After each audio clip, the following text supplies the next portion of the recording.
Hello, this is Nagoji here, and today we got into Hybrid War Face Off, Part 1 out of 3 by Godzilla. I can't believe he's doing 3 parts of this. Jesus Christ.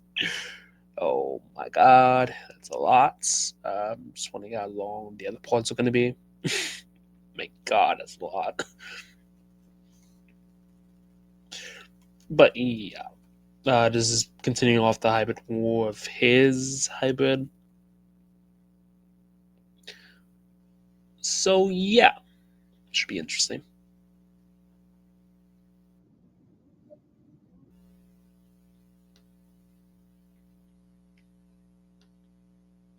So with that said, let's be at, shall we?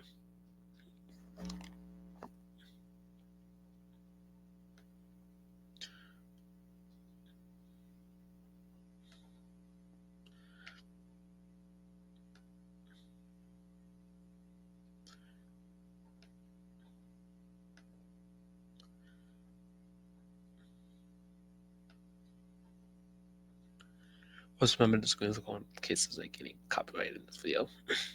Hello, everybody! I'm the Godzilla Reader, and welcome to another video in regards of Project Hybrid. And today, it's going to be intense.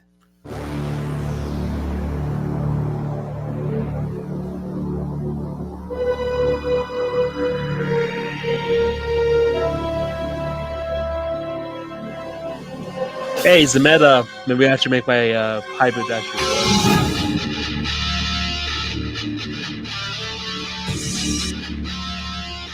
Where's that too?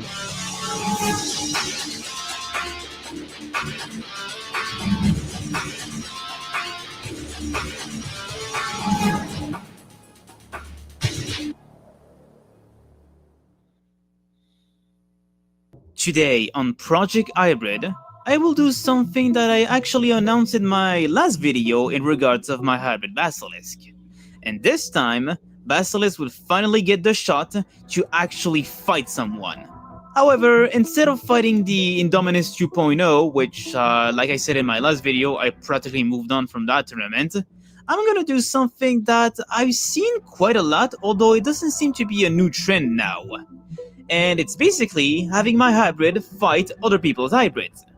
To me, it's an interesting step to take, and honestly, it kind of serves as a great aftermath after the original tournament of the Great Arrow War. Especially since I don't think I will be joining other tournaments because creating new hybrids would be even more difficult. Though, if I can find a tournament where I can use Basilisk again, I would be down for it. Also, here's the funny thing. Originally, when I had this idea, I only chose 5 hybrids to be pitted against Basilisk. Well, the number grew into 9 now, and yeah, there's now 9 hybrids that are pitted against Basilisk. And I don't know if I'll be able to include all of them in one video, so this hybrid face-off would most likely be a 2-part video. So before proceeding with the face-off, 3 parts. I guess that a little reintroduction of Basilisk wouldn't really hurt at all. So here is my hybrid, Torakismenos Dracos, which means armor dragon, but once again you can just call him Basilisk, named after the deadly snake king from mythology. Basilisk is a ginormous reptilian hybrid with a weight of 5 tons, a height of 3.5 meters when he's on 4 legs, and a length of 9 meters. He has 14 contributors, and yeah, this is going to take way too long if I go over them. So, if you want to know more about Basilisk, then I recommend watching this video, which is essentially the creation of Basilisk, and then watch this one, which is me modifying some of the contributors so that Basilisk works better. Alright, now that I got over that, how about we begin the face-off, shall we? Actually, wait, let me do this first before going to the face-off. Now, if you just came back from watching the 2 videos, then you would think that with all the contributors and how big he is, Basilisk would be an unstoppable monster. However, even if that's the case, Basilisk is obviously not invincible nor a perfect hybrid. as there are harder hybrids that are essentially much more powerful than him and could defeat him no problem. In fact, why don't we do that first? How about we take a look at some of the hybrids that could easily beat Basilisk and that Basilisk won't really bother trying to fight? Starting with the obvious one.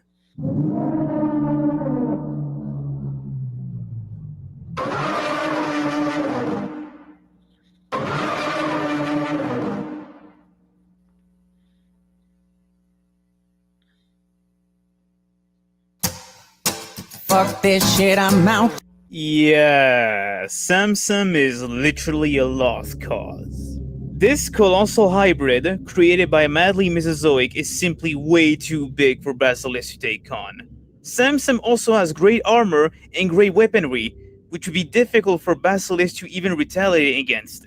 The only vulnerable parts of Samsung are his legs, but even so, I don't think a simple bite would be enough to badly injure him. And even if Basilisk injected him with the venom, I don't think it would be effective either, because given how big Samsung is, his metabolism would most likely reject the venom. So yeah, this is a confrontation that Basilisk might either die from trying to fight Samsung, which is stupid, or might just retreat because what's the point? There is no point in trying to fight something titanic. And we're just getting started. Samsung is not the only one that Basilisk would have a hard time trying to fight.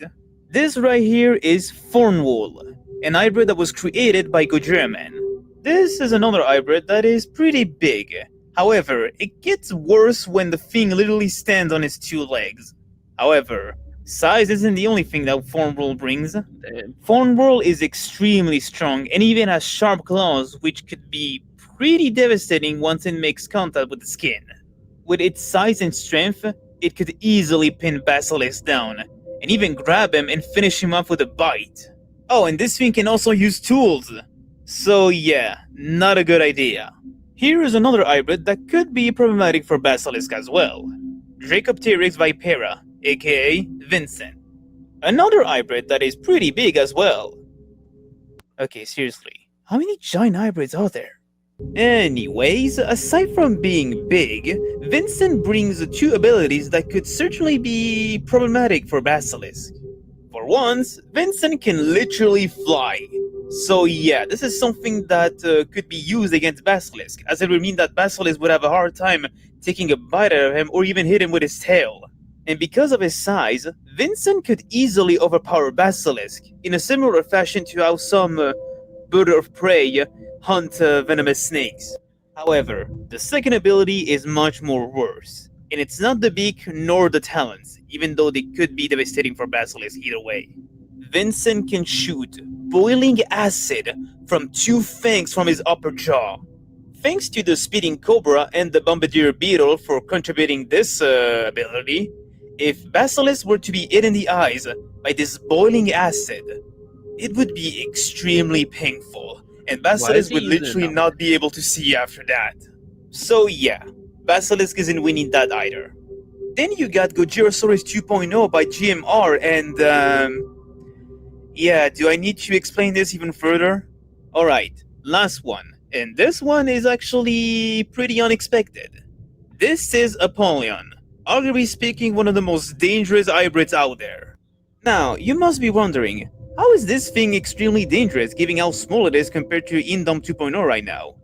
Well, since the base genome of this thing is Meganera, an ancient dragonfly, this thing has fast reflexes and can easily dodge any strike with no problem. However, its speed isn't the only thing that is dangerous about Apollyon. The next dangerous thing about it is the fact that it will attack you in a swarm. With a complex social structure thanks to the fire ant DNA, Apollyon will work effortlessly with its team and take down any giants no matter what. And the pain only begins when the Apollyons proceed to shoot harpoons made of a hard material that could easily pierce through anything. And what's even worse about these harpoons is that they are venomous. Now granted, with Basilisk's immune system from the Nile crocodile, there's a chance that he might resist the venom, but with how much he receives from the harpoons, and with how difficult it is for him to even land a hit on any of these Apollyons, yeah, this is a fight that would literally lead to no victory for him. So yeah, this hybrid created by Creature Archives is arguably speaking the most dangerous hybrids out there. And I mean quite literal. But yeah, you get the gist. Basilisk may be strong, but he's not powerful. So how about we begin this hybrid face-off with some of the hybrids that I picked, which Basilisk could have a chance against. Starting with this one.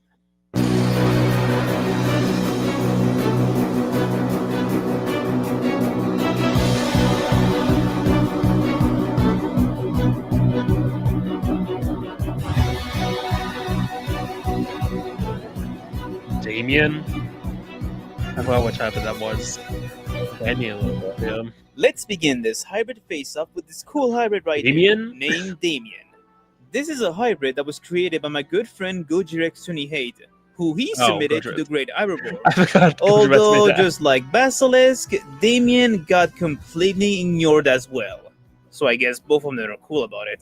But anyways, this real-life version of Diablo from Primal Rage is a pretty efficient combatant. Damien has 6 contributors, and it goes as follows. T-Rex as the base form, which would give the hybrid bulk and a powerful bite force. Ankole Watusi, which would give the hybrid large horns to defend itself. Carnotaurus, which would encourage the hybrid to use its horns. Brontomerus, which would give the hybrid strong leg muscles to contribute with the impact of the horns. Joker, Giganotosaurus, more specifically the version from Jurassic World Dominion, which would give Damien armor to take multiple strikes. And lastly, Ostrich, which would give Damien a strong immune system with both venom and diseases. Now, given that the base genome for Damien is the Tyrannosaurus Rex, it's most likely that he is taller than Basilisk. However, would that mean anything when it comes to a confrontation? Well, to start, Damien does have great armor and great weapons. His main weapons are mostly his crushing bite force and his horns. And his armor is obviously the ardent scales from the Giganotosaurus from Jurassic World Dominion, which would definitely be efficient to taking a lot of blows. Basilisk doesn't really have a powerful bite force, but thanks to the DNA of the Allosaurus, his bite would be efficient for bleeding damage. And thanks to the iron-coated teeth of Megalania, his teeth would slice through even the hardest flesh. Aside from his jaws, Basilisk has other weapons, like his horn for ramming impacts. His front claws are long thanks to the DNA of the Harpy Eagle, which would be efficient for slashing damage. And his tail, thanks to the Stegosaurus DNA, he has a Veganizer-like weapon, which would be pretty devastating upon impact. He does have durable skin, although the keratin scales of the pangolin would definitely improve on the armor even better. So, how would it go? Personally, I don't think Damien would have that much difficulty trying to kill Basilisk, since his weapons seem to be much more formidable than those of Basilisk. Damien's powerful bite force could most likely get past through Basilisk's hard skin, and even get past through the keratin scales of the pangolin. And with the horns, it would be pretty devastating if Basilisk gets impaled by them. Because of the hard scales of the Dominion Giga, Basilisk would probably have a hard time trying to slash or bite through that hard armor. Heck, if Damien manages to get a hold of him with his jaws, he can just rag him like a chew toy. However, Basilisk does have one thing that is advantageous against Damien, and that is intelligence. Now, in regards of the intelligence of Tyrannosaurus, in terms of what is found at least, Tyrannosaurus is speculated to be exceptionally intelligent, equipped with the macaque baboon-like cognition. However, this is considered to be outdated, with new research speculating that the intelligence of Tyrannosaurus was most likely more similar to reptiles such as crocodiles. And it seems to be the case because the new research seems to debunk the idea that Tyrannosaurus Rex was as intelligent as primates. However, that's not a bad thing, as crocodiles are considered to be highly intelligent than all of the other reptiles, although they don't necessarily have an IQ. Meanwhile, chimpanzees are considered to be one of the most intelligent animals in the world, with their intellect being almost as close as ours. And since chimpanzee DNA mostly contributes intelligence from my hybrid, that would mean that Basilisk would most likely outsmart Damien. The way I see it, Basilisk would most likely put himself in the front and await for Damien to strike him.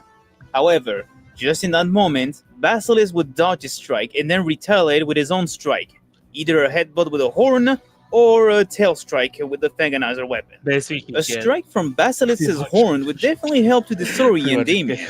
And as for the Pretty much have a Fanganazer bigger weapon, that one could be a bit more fatal if the spikes much have a literally bigger bury die than, themselves in the skin of Ultra Damien, especially if they hit him in the face. hits him into Either hits him into a disoriented sharp or edge. distracted by the pain, Basilisk could take this opportunity to attack Yeah, him that's how I by feel biting about him in his more vulnerable parts that aren't exactly hard.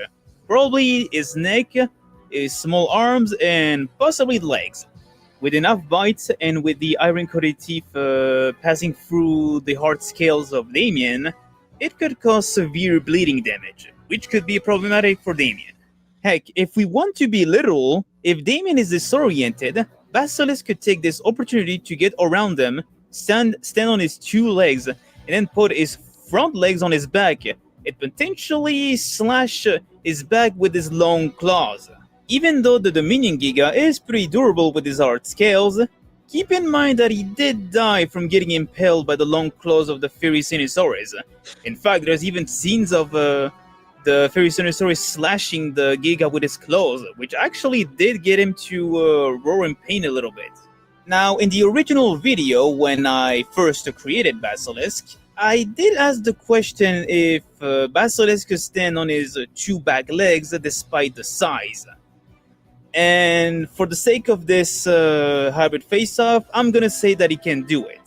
I know this may sound a bit hard to believe, but keep in mind that if the Komodo dragon, one of the largest lizards to exist now, can do it, and that if Megalena also did it when it faced off against Rival, then I don't see how Basilisk can't do it either. Yeah. Besides, Megalena monitor also got lizards and it. even the And the Komodo Komodo dragon dragon. fight standing Yeah, up by there's literally a slamming each other and competition. trying to push the other to the ground. Which could lead to another fight scenario with Basilisk standing on his two back legs to probably intimidate Damien, or at least attempt to intimidate him. But if that doesn't work, then if Damien were to get close to him, then Basilisk will close the gap and then literally use his jaws and claws to literally attack him. Now, returning to Basilisk's tactic of him getting around Damien, standing on his two back legs, and then putting his front legs on Damien's back, would that mean that Basilisk will be able to push Damien to the ground? I don't think so. Given that the contributor for Damien's leg muscles is literally a sauropod, I don't think Basilisk would have enough strength to actually push Damien to the ground, even though that would have been cool. Now, with all that said, what do I think the outcome of the fight would end up becoming? Honestly, it's probably going to be a 50-50 for both combatants. Damien does have superior armor and weaponry compared to those of Basilisk and could easily kill him. However, Basilisk does have superior intelligence, which he could use to outsmart Damien and then strike him in his most vulnerable parts. But either way, this competition could end with one or the other winning, by either killing the enemy or just scaring them off. And if I have to imagine the scenario, it would most likely be a fight for a carcass. And knowing how Komodo dragons act towards each other, Basilisk would most likely be the one attempting to steal a carcass from Damien. Alright, that was the first round of Hybrid Face-Off. Now let's go to the second one, and this one might be a bit more challenging for Basilisk.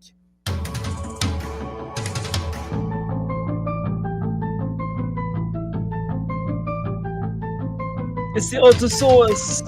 It's the. Oh, it's done.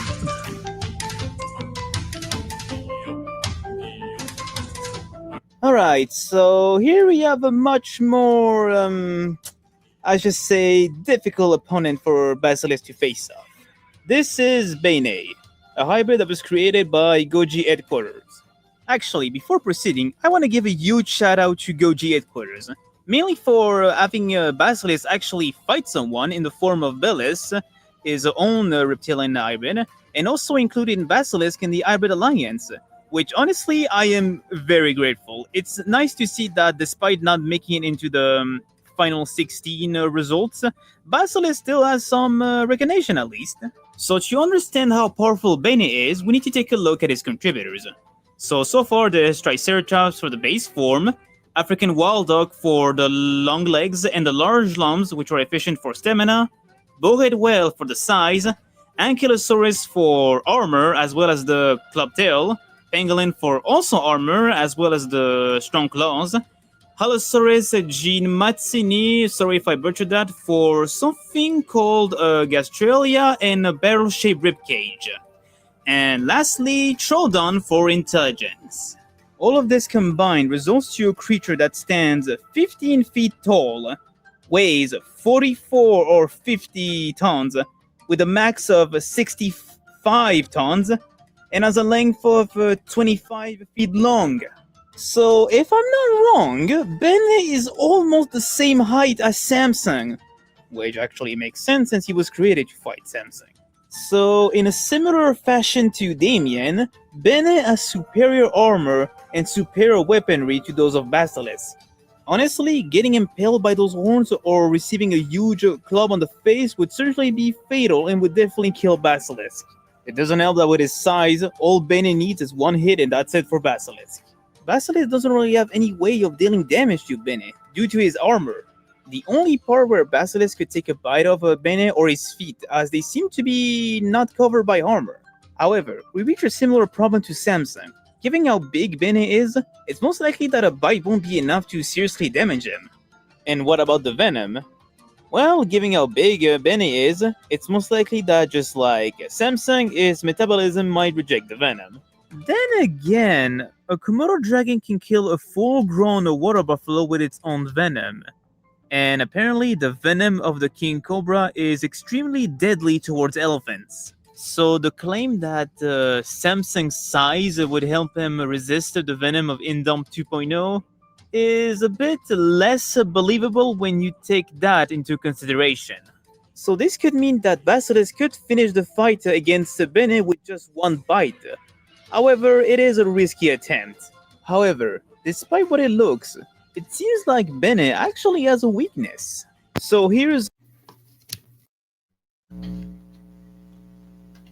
the comment that was posted in the original video introducing Bene. And it basically states that Bene's own weight would be problematic for him, as he would be too heavy for his short body length and height. So, in other words, there's a chance that Bene might actually be slow, which could be advantageous for Basilisk, meaning that he could quickly bite him without receiving any issues. Although, whether the slowness of his own weight would also affect his head along with his horns and his tail is a bit unclear. So what do I think of the outcome of this confrontation? Honestly, Bene most likely wins this one. His armor is way too hard to penetrate, and his weapons are essentially more deadlier than those of Basilisk, which could definitely risk his death. The only way for Basilisk to even beat him is to take a bite out of him and inject his venom.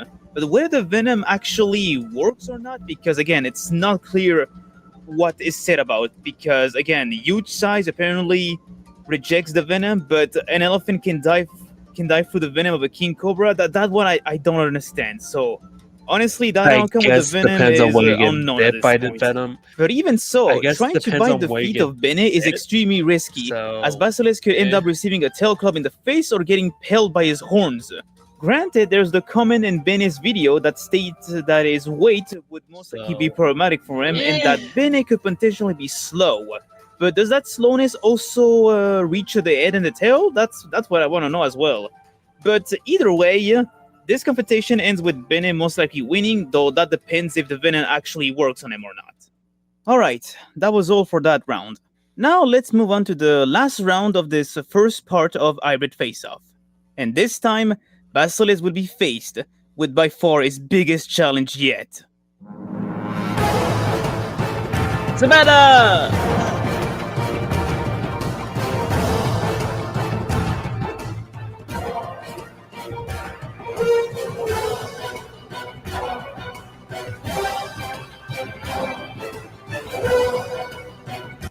Alright, what we have here isn't a simple hybrid.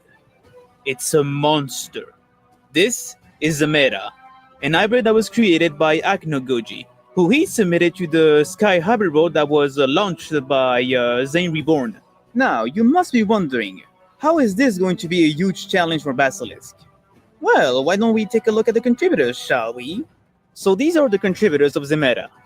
Golden Eagle for the base genome, Quetzalcoatlus for the wings, Utah Raptor for the legs, Stegosaurus for the tail, Sarcosuchus for the hardened scales, Peregrine Falcon for the lungs, Vasuki Indicus for the size, a Venom combo from both the Komodo Dragon and the Black Mamba, and finally, human DNA.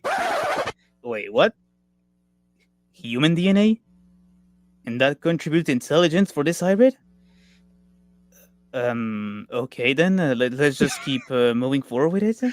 All of this combined, you get a creature that is 50 feet tall, 50 feet long, with a wingspan of 52 feet long when it's closed, and 72 feet long when it's open. Yeah, so literally we got a creature that is straight out of Skull Island.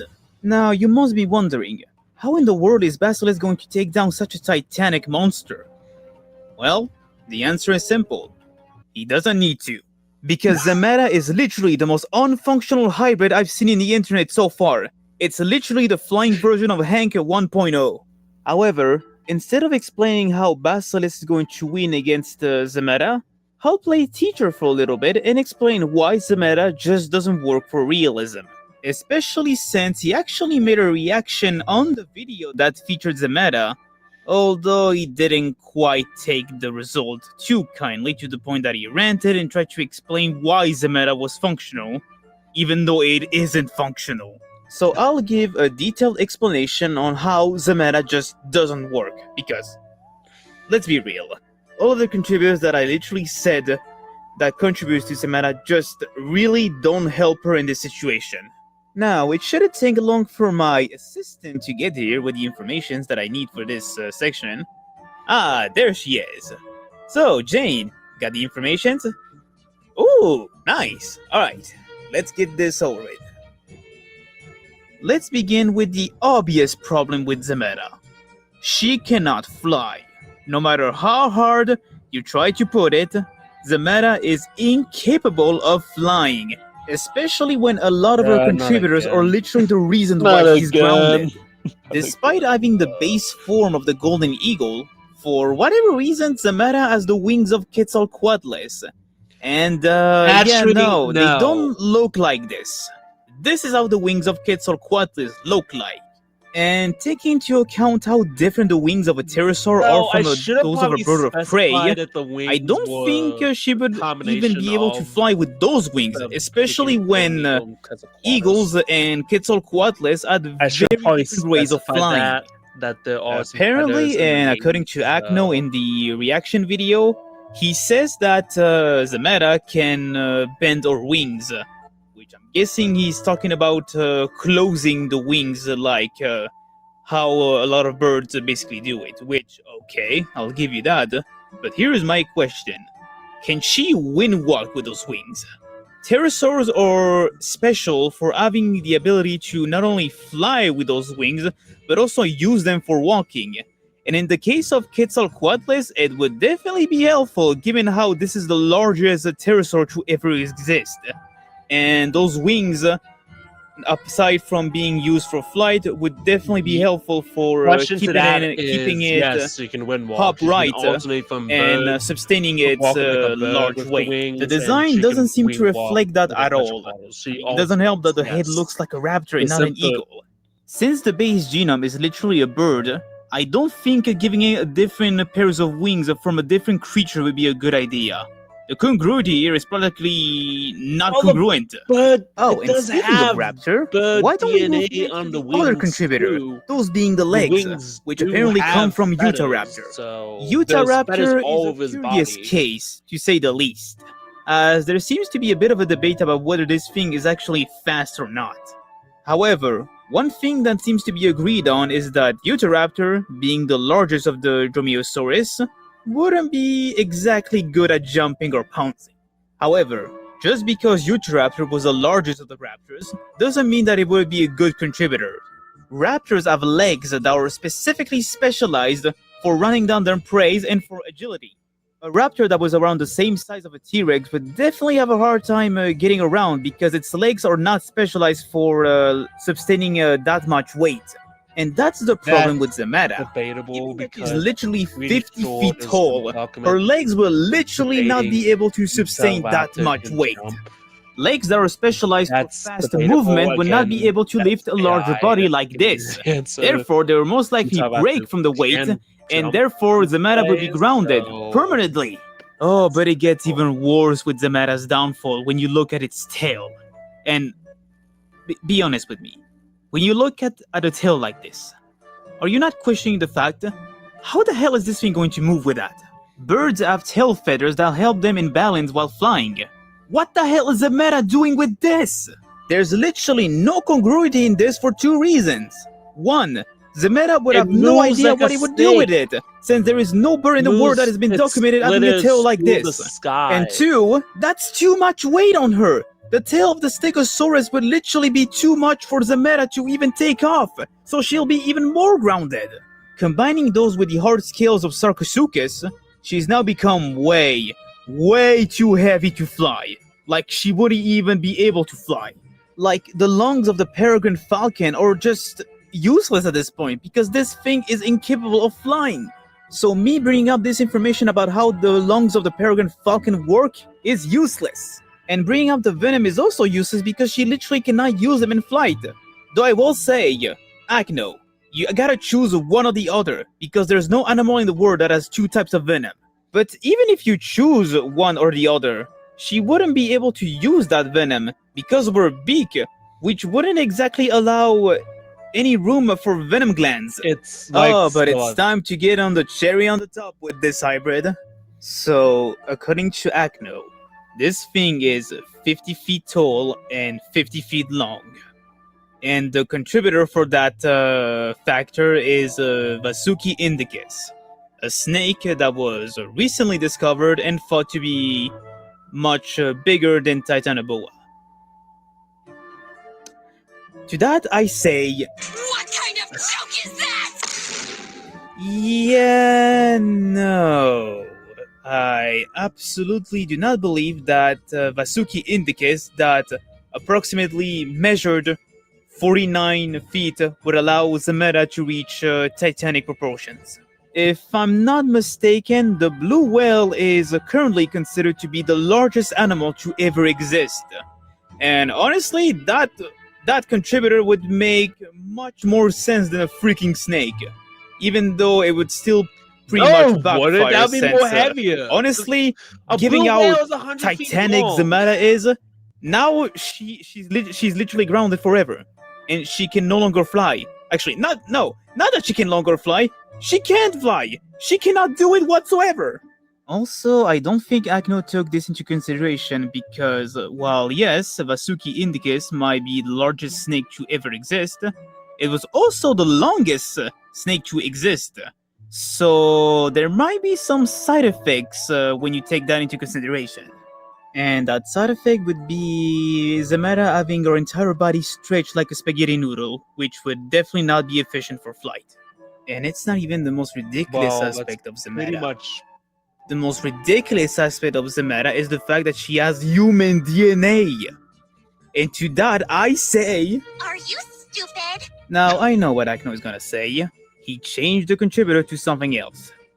To that I say it was already too late, because Zane literally used your original sketch, which literally writes intelligence and endurance of a human.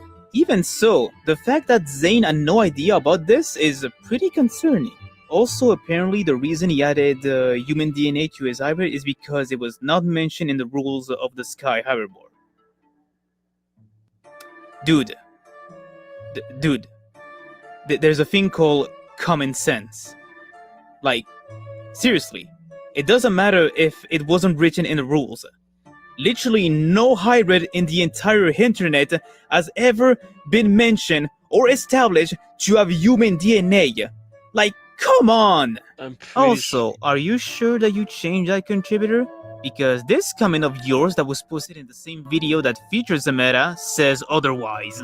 Also, did you not watch the Hall of Shame video from Goji Center's original hybrid war? Because a lot of hybrids were literally included there for literally having human DNA. Heck, Primates Rex was literally included on top 1 of the Hall of Shame ranking for literally being a human kaiju hybrid. What's also ironic is that in Yeah, the but Hall the of Shame hybrid's actually video, there's cool, literally but- an hybrid that has literally the same problems as the meta. So that should tell you that he did not watch the video. So long story short, this thing is unfunctional and does not work realistically.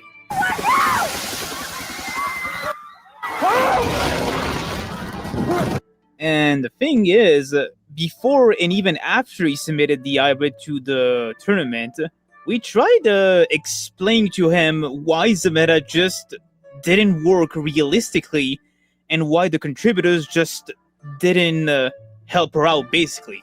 We even tried to give him some advice about how he could fix the meta and basically update her so that she becomes more functional.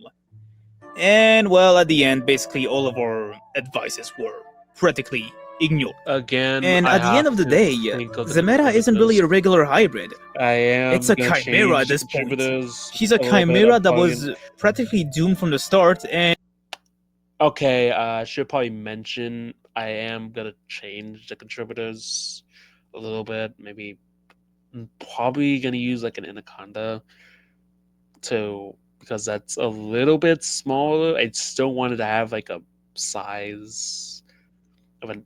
I still wanted to have the snake DNA, so I'm just gonna change it to an anaconda, which is a little bit smaller. It's the third largest snake, going up to 30 feet. So I'll probably change that so it can actually work. And I'll probably get rid of the spike pites on the freaking Zemeta and just give it those. Just keep the Pilza and just make it a crocodile tail. Yeah, I don't know if I have to think about it. I'll probably make an update. I'll probably have to make an update on Zemeta's contributors because I didn't. For one, the wings do have feathers on them, so they do have feathers on them. The combination of golden eagle and Quetzalcoatl wings. So yeah, I'll probably change the contributors and probably make Zemena a little bit smaller, like 30 feet and a wingspan of 50 feet, I guess. Also, his wing, or maybe a wingspan of Quetzalcoatl hatchery of the actual Quetzalcoatl, which I think was like 40 feet, 50 feet, I think. 50 feet. That's wingspan of Quetzalcoatl. I think. I don't know. Sure, what was not supposed to be.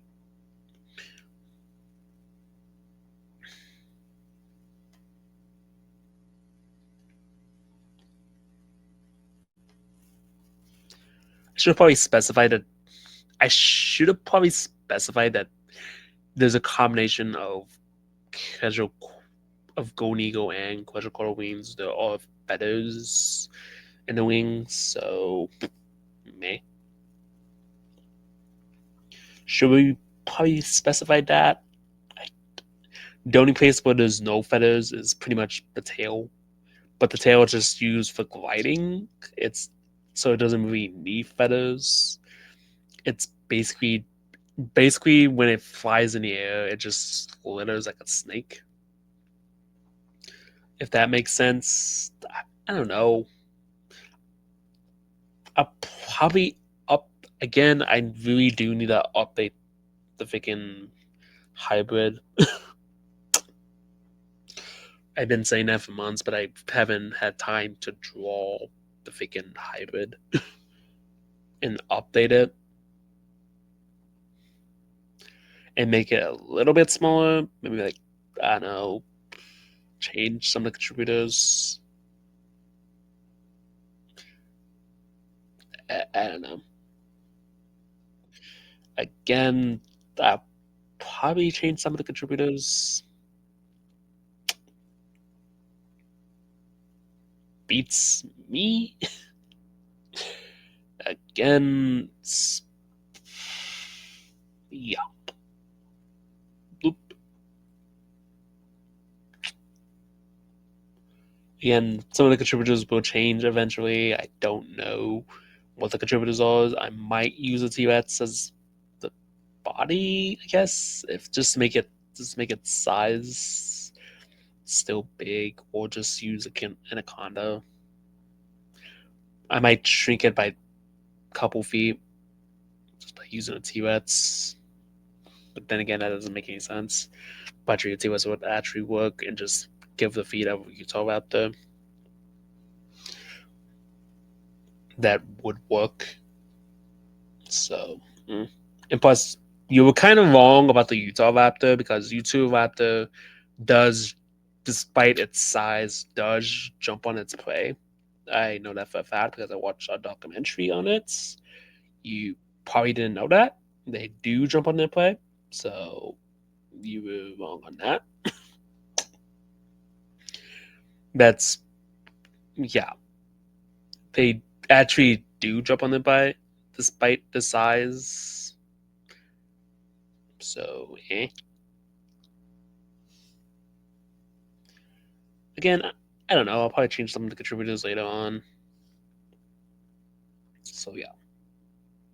And just died from starvation in the fact that she was grounded forever. However, despite everything that I said, Zemera actually has a chance of actually working realistically.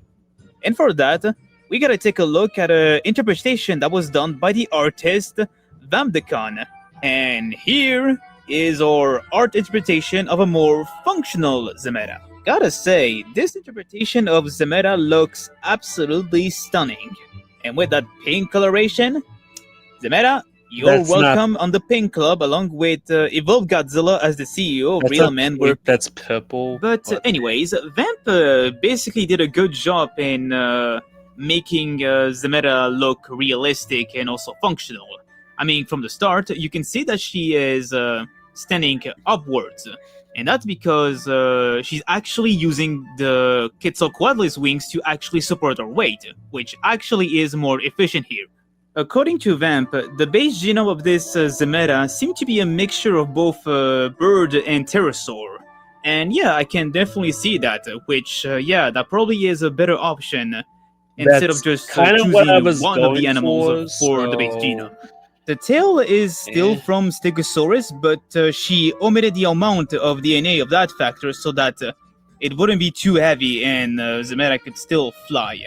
However, she had an interesting idea about how this tail could be used as a way to attract mates, basically in a similar fashion to Birds of Paradise, which I think is pretty neat. Although, in my opinion, I think that a tail like this should be still removed, since it doesn't really help the hybrid in terms of flight and balance. But seeing how Vamp managed to figure out something interesting with that feature, I think that's pretty neat. In terms of the legs, they are basically this now, which I think is definitely way better. On the one hand, she has her eagle legs, which are also accompanied with sharp talons, which are way more efficient for grappling rather than just putting the legs of a raptor in there. But also, speaking of the raptor, thanks to the DNA of Utahraptor, she also obtains a sickle claw, which makes the grappling and the sharpness of these talons even more efficient. In terms of the other contributors, Vamp didn't mention them to me, which I'm led to believe that the other contributors from Zemera were completely removed. And you know what? That's definitely for the best, because Sarcosuchus, Vasuki Indicus, Komodo dragon, black mamba, and even the peregrine falcon. Those contribute absolutely nothing now for this new version of the meta. Especially human DNA, because come on, there were other animals that you could use for intelligence. I mean, aside from the chimpanzee, which now looking back, it's a bit of an overrated pick, you could have chosen the crow, because aside from being a bird which would be more congruent for your hybrid, the crow is one of the most intelligent birds in the world, so I don't know, that seemed like a better pick than human if I'm being honest. Now, in terms of size, this is how I would imagine this new version of Zemata being like. Like, this is how I see this new version of Zemata in terms of size, which I think is pretty good. I don't mean, know, I think I don't know the stats that I can say, but honestly, I think that's a pretty good size for this new Zemata. And obviously, the contributor for its size, it's obviously Quetzalcoatlus. Now, funny enough, I first thought that Zemata in this size would be around the same height as Quetzalcoatlus, but after doing some research, it turns out that Quetzalcoatlus was a lot taller than that. But honestly, I think that's the best you can reach in terms of size. Now, does it mean that the new Zemata is way smaller than the original Zemata? Yes, but realistically, the new Zemata works much more better than the old one, especially since a bird being 50 feet tall is just very impossible. Like, there is no documenting case of a bird being this big. And no, we're not counting mythical birds like the roc or the thunderbird. Those are mythical creatures, so they don't count. But yeah, that's pretty much all I've got to say about Zemata, and hopefully it will be the last time I get to say it because Akno, if you're watching this video, which I know you will, now do you understand what I, along with everyone else, has been trying to tell you in regards of Zemata? And you know what? Kind of like what If Zemata by the end of your reaction, because I know you will react to this video, you still think that Zemata is still functional, even after going through extreme details explaining why Zemata just doesn't work, if you still think that Zemata works, I'm done. I kind of give up. I'm not gonna bother with this. At this point, no, I'm done. I'm not gonna keep repeating myself. I actually kind of like what Vamp did with Zemata, making it Quetzalcoatl and Bernina, and also keeping the Stegosaurus cell, but making the plates a little bit smaller. But I probably would have just kept the Stegosaurus cells and just removed the plates, which is probably what she did. So yeah, I kind of like what Vamp did with the freaking Zemata. That was actually pretty good, just making it Golden Eagle and Quetzalcoatl.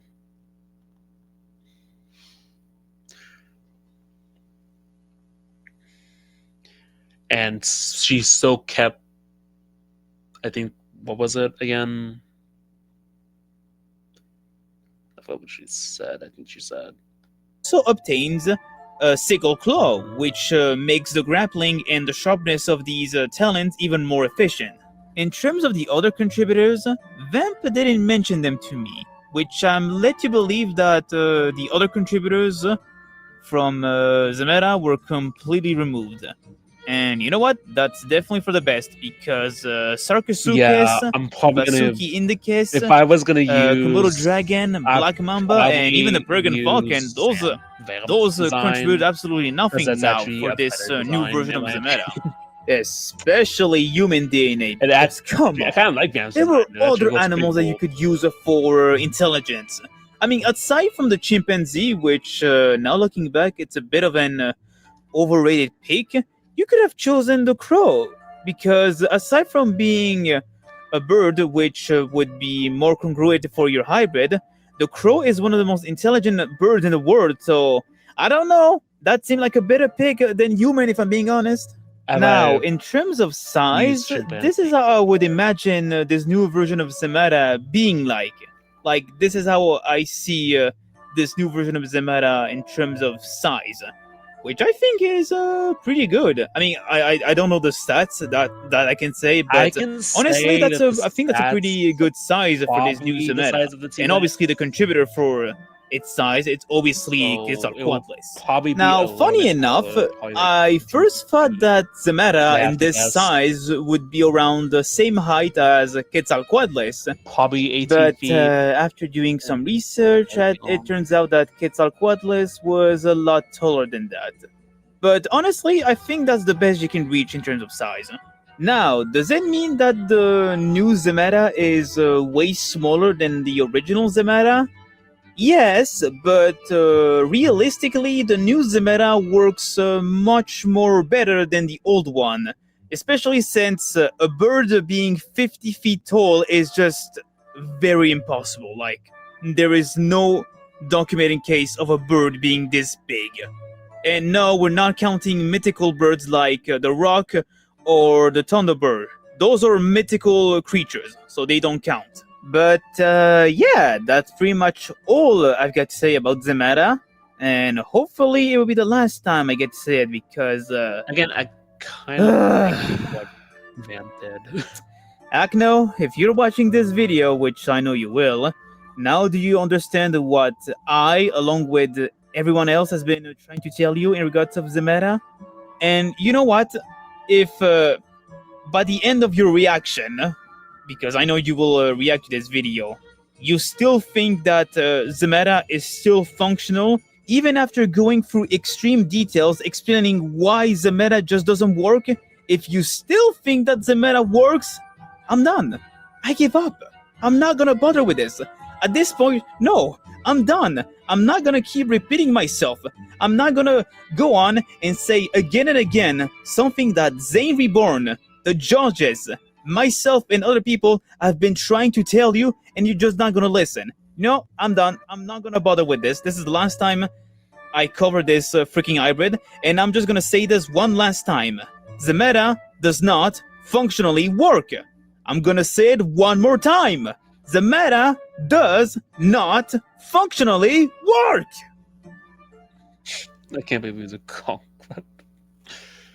Alright, exaggeration aside, we've now reached the end of the video, and gotta say, I had a great time working on this video. This is by far the best analysis I've made so far on this channel. Watching people pit creatures against each other is honestly something that I've always found myself enjoying in terms of content when I get around watching them. Especially since I think the best part for me in terms of these types of content is the analysis. Like, I like how people go over like what these creatures bring to the table and what they could use against their opponent, and that sort of stuff is always something that I find pretty intriguing, and honestly, it kind of makes the fight even more entertaining. And it was something that I basically wanted to do for this first part of Hybrid Face Off. And after doing all of that, I now wish someone actually made an actual fight scenario with these hybrids. Now, in the beginning of this video, I said that this little mini-series would eventually be 2 parts. Well, now that has been changed to 3 parts now. And the reason for this is because, well, in this first part, I only talked about 3 hybrids. And since there's 9 hybrids, doing the calculation, 3 plus 3 plus 3 equals 9. So yeah, there will be 2 more parts of this hybrid face-off. Well, I'll talk about 3 other hybrids and see if Basilisk could win against them. And in terms of the last session, when I was talking about Zemera, don't take this session way too seriously, especially since I was mostly exaggerating my reaction a lot. Instead, see this section more as educational, like as a lesson for anyone who wants to create an hybrid. Because I'll be honest with you guys, creating an hybrid is not easy. Yeah, and I know that I could've because done that. when it came to like creating Basilisk, it was not easy on the first go. However, I think that if you guys follow these 3 steps, honestly, you could create an hybrid without encountering any difficulties. And if you're wondering what those 3 steps are, I'm gonna tell you guys. Firstly, there's congruity. Basically, you take a deep and good look at the contributors and see what these contributors contribute to your hybrid. If you see that there's something that this contributor could work out for your hybrid, then you use it. However, if it doesn't work out for your hybrid, then you don't use it. Especially when you need to take into account the behavior and the way the contributor for the main genome works. So essentially, you have to pick a contributor that kind of helps the main genome to basically upgrade its features and basically make it more efficient for combat.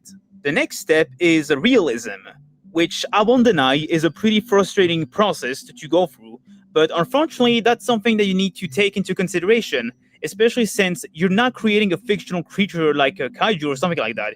You're creating an animal that is meant to exist in our world. So you gotta take the realistic aspect into consideration, especially when you're creating an hybrid. And also because, well, realism has been a thing since the creation of Indom 2.0, so there's that. And also, if you don't take into consideration realism, then in the end, you're just gonna create something that just doesn't work and might just die on day one, and that can only work in fiction. Like, for example, Zemeta, the original Zemeta, was so unfunctional that at this point you might as well color a dragon and put her in a fantasy-like universe, because that's the only way for her to exist. And finally, the third and last step, research. Google is literally going to be your friend in this one, because if you want to know more about the contributors that you pick and the abilities that could help out for your hybrid, then do that. Use Google for your research. Now, be careful where you go, because not everything is right in terms of what you could find in terms of source. But for that factor, you gotta use a lot of research when it comes to like choosing a contributor and then using it correctly for your hybrid. Just don't use AI, because as we all know, AI is certainly not reliable for that. And I guess one last thing to say in regards of that, if people give you advices in regards of your hybrid, actually take these advices in consideration. Don't be an entitled jerk, or don't be biased in regards of like your creation, because that's just gonna make you look just dumb, especially when you created something that is not functional. Actually listen to people and hear out what they have to say, because what they can say can actually help you in upgrading your hybrid. I want to give a huge shout out to all of the creators of the hybrids that have been mentioned in this video: Madly Mesozoic, Gojira Man, Dinosaur King 999, GMR, Creature Archives, Goji Rex, Goji Headquarters, and Akno Goji 2. You guys have some of the most unique and most creative hybrids out there, and they're just the best. Like, they're the best hybrids in my opinion. Well, mine is Zemeta, but I'll give her that she does have a cool design for a dragon. Oh, and speaking of Goji Headquarters, here's something unexpected that just happened just recently. So remember when I said that Goji Headquarters basically made a video featuring Basilisk against his own reptilian hybrid? Well, Goji Headquarters proceeded to give away that hybrid to other people along with other hybrids that he had. And guess where Bellis is right now? That's right. Bellis has been given away to me, and I now have her in my hybrid collection. It's a little bit ironic when I think about it. Like, I literally have an hybrid that was purposely designed to fight Basilisk, and here she is in the same facility with Basilisk. And whether they get along or not, that's for me to see. But yeah, I have Bellis in my collection, and I'll take very good care of her. Unfortunately, the original video of the two fighting in Goji Headquarters channel is either deleted or privated, so it's no longer there. But I did manage to take a screenshot before he deleted or privated that video. And here are the contributors of Bellas, if you're curious. Oh, and one last thing before I end this video. I want to give a huge shout out to my good friend on Discord, Dr. Conjura, who made this very awesome avatar for me. If you have been on my channel for quite some time now, you have been noticing that I've been changing avatars from video to video. From Gorosaurus to Varen to Final Goji, although only when it's a different art style and not the suit, to Monsterverse Goji, and to Evolve Godzilla now. You forgot the guy. And while this new avatar is still Evolve Godzilla, Conjura added a little touch by giving it a cape, which is actually a reference to old avatar that I had in Neos' channel when we did the Kenshin Chaos breakdown, and he chose Godzilla from My Hero Academia for my avatar. So yeah, that's a pretty cool. It's a pretty cool nod to that earlier avatar. And honestly, with this new avatar, I really want to use it on my channel now. Though I'll have to see with him if we can get around having the designer two different poses. So yeah. Oh, and also shout out to Vamdekan for the art of Zemata. Great stuff. But yeah, that's pretty much all I've got to say. I'm the Godzilla Reader, and I'll see you guys in the next video. And before saying my closing line, I'll leave you with a little sneak peek of the next part of Hybrid Face Off. Like so yeah, bye bye. That was actually a good contributor.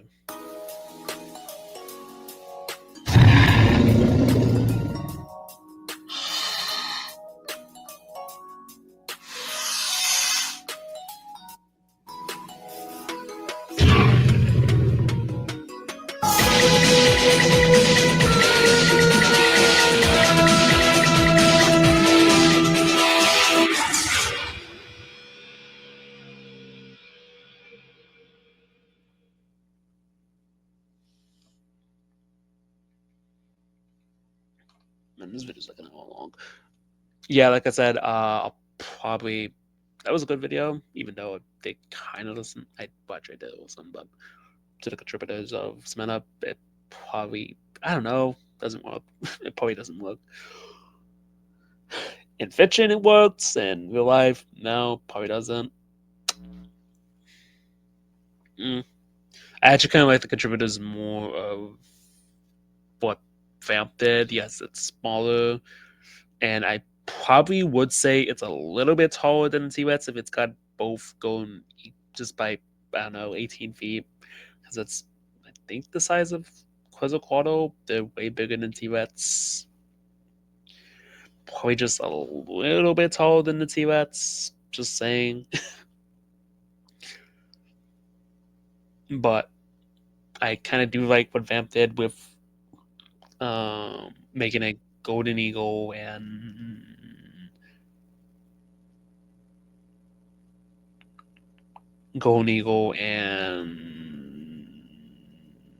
the Quetzalcoatl, and it's pretty much the Stegosaurus like tail. I think that's what she said she kept. She kept the Stegosaurus tail. I pretty much saw that's what she said. She kept that. The only difference is that she made the plates smaller, I think. So yeah. Or either that or just made him a crocodile and just made a crocodile tail and just added the piercers on the back. I don't know. I don't know what she did with the tail. I don't know what she did with the tail. I'm not sure if she used like a snake or a crocodile tail or just added snake tail. I don't know what she did with the tail. I honestly don't know. I'm actually more interested in that design than my design. It's a way better design, and I think it's better. And yeah, it's smaller, but I kind of agree it's better than the original design. And it's about the size of the T-Rex, so for size of Zemata. Well, it's think about the size of the T-Rex. Probably, I don't know. Well, besides the T-Rex and well, no, it's probably in length it's not the T-Rex, but about it's probably the length of Zameta and then the size, the height of the T-Rex. So yeah, I don't know. That's probably what I would say. I don't. I don't know what the height. I don't know what the stats are for that version of Zameta. She hasn't said anything about it. I think that version of Zameta is pretty cool. Yeah, pretty cool. Mm. Actually, kind of like that version of Zameta more than my version. And as for the other ones, Damien was. Damien just looks like an oversized Carnosaurus to me. That's all I see in that design. It just looks like a Carnosaurus, just with bigger horns. That's what I see in Damien. Damien just looks like a Carnosaurus, just with big horns. That's what I think of Damien. I don't know, even though, yes, it does have Carnosaurus DNA, I don't really see the. Well, I kind of see the Giga in the back of on the back, but most of it is just Giga, T-Rex, and Carnosaurus and bullhorns. So again, I think I like Damien. Damien is cool, but I do think well, yeah, Damien is cool. And what was the other one? I think I forgot what the other one was. I think the other one was the first one was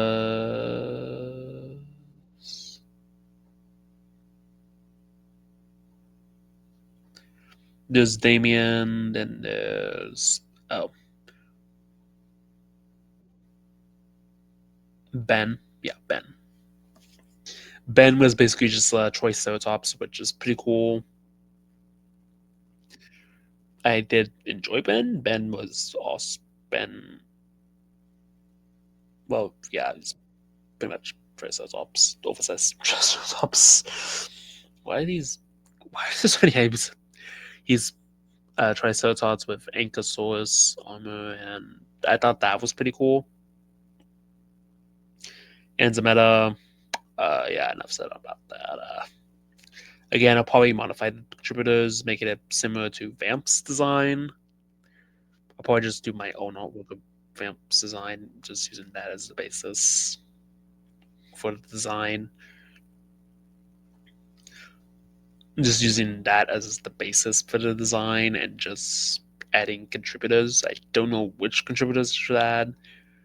Again, does have Raptor calls, so yeah, and talents. So I don't know what the contributors are for the design. I should. I honestly don't know what the contributors are. Like what the tail is, what Golden Eagle is, what any of the contributors are for that design. I should ask. I don't know. I don't know what the tail is for. It could. It's possible that the tail is still crocodile and it's still a Sarcosuchus and a Stegosaurus pincer. It's possible that it is that. It's possible that it still has a Sarcosuchus, and that's possible that it is that and does have Quetzalcoatl and Bald Eagle. So yeah, I honestly don't know what the contributors are for the tail. That's kind of confusing. Like, wait, what contributes to the tail? I know what contributes like Raptor calls for the feet and talents, and adds talents. So I'm assuming Golden Eagle talents, I guess. But I don't know what any of the other contributors are for Zameta, for that version of Zameta. So I'll probably have to ask Vamp. I don't know.